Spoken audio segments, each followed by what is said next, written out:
मकसूद भाई, अभी जो एसआईआर के माध्यम से पूरे राज्य में या पूरे भारत में लगभग 15 करोड़ जनता की नाम बाद हो जा रही है, तो हम समझते हैं ये एसआईआर तो पहले होना चाहिए, लोकसभा से पहले। 15 करोड़ लोगों का नाम अगर बात हो रहा तो समझ लिया 80 मेंबर ऑफ पार्लियामेंट जो चुने गए हैं, जो विराजमान है अभी दिल्ली के मसनद पे, तो ये तो कहीं ना कहीं सरकार को बने रहने का कोई अधिकार नहीं। सबसे पहले इनको पूरा रिजाइन देना चाहिए प्रधानमंत्री जी को। इसलिए यही 15 करोड़ लोगों से वहां पे सत्ता में बैठे हुए हैं, जिसका भी निष्कासित हो रहा है। 2025 में बिहार में हुआ और 2026 में अभी समझ लिया पश्चिम बंगाल और उत्तर प्रदेश 12 राज्यों में हो रहा। तो ये सरकार को बने रहने का कोई अधिकार नहीं। सबसे पहले तमाम जो सवाल हैं, तमाम जो आपत्तियां, उस पर तो जवाब दे रहे हैं ना चुनाव आयोग।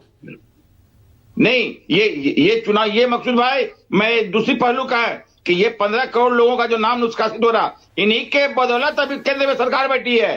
तो क्यों नहीं 2024 से पहले एसआईआर हुआ?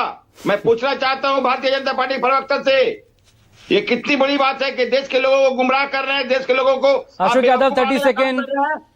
अशोक यादव जी। मकसूद भाई, जिस तरह से लोकसभा चुनाव 2024 में उत्तर प्रदेश की सम्मानित जनता ने हमें 37 सीटें देकर के प्रदेश का नंबर 1 पार्टी बनाने का काम किया, उसी रिकॉर्ड को कायम करते हुए उत्तर प्रदेश में हमारे जो विधानसभा चुनाव में जो 2027 में उत्तर प्रदेश की सम्मानित जनता हमें विजयी बनाने जा रही है, टीएमसी को पश्चिम बंगाल में विजयी बनाने जा रही है, क्योंकि जनता समझ चुकी है कि इनका चेहरा, जो आज उद्योग की बात कर रहे हैं, उद्योग धंधा विरोधी है, ये पीडीए विरोधी है, भ्रष्टाचार के 30 सेकंड कितने जाए सवाल। और सबसे ज्यादा सनातन के अगर डैमेज किसी ने किया है तो भारतीय जनता पार्टी ने किया है। जी देखिए, इसमें बोलने वाली यही बात है कि तृणमूल कांग्रेस और भाजपा के जो चक्रव्यूह है ना, तो बंगाल की जनता आज इसे जो रस्सा कस्सी से ऊब चुकी है। वो काम चाहती है, विकास चाहती है, दोनों ही के पास अपने सवालों का जवाब नहीं है।